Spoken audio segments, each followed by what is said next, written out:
Video, I'm going to teach you how to recover a Snapchat account without email or phone number. Now, if you didn't have any phone number added on your Snapchat and you had added an email address and you do not remember that email address. Now, in this case, what you can only do is you can just report this issue directly to Snapchat. So for that, you need to open up your web browser and search for support.snapchat.com. Once you do, you'll land on the support page of Snapchat. You just need to tap on contact us and it's going to show you a few options that you can report for. We will choose I can't access my account, and again a few options will pop up. You simply choose I forgot my password. Now once you do, it's going to show you a couple of things that you can do. Here it says you can reset your password via email, but we do not even remember the email address. You can just tap on yes. Once you do, a form will appear where you can now type in these details.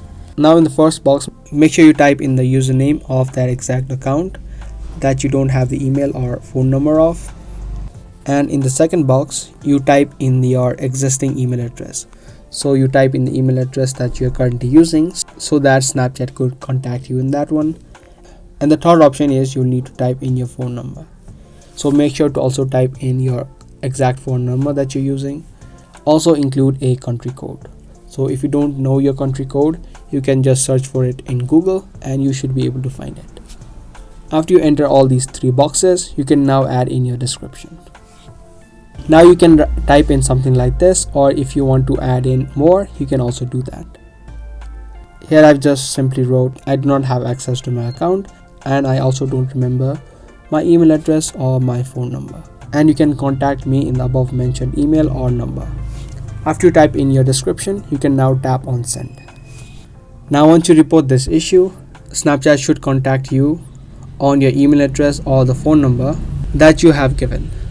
And from there you should be able to recover your Snapchat account. So that's pretty much it for today's video. I hope this video helped. If it did, make sure to subscribe, share and give this video a thumbs up. That's going to be all for today. I'll see you in the next one.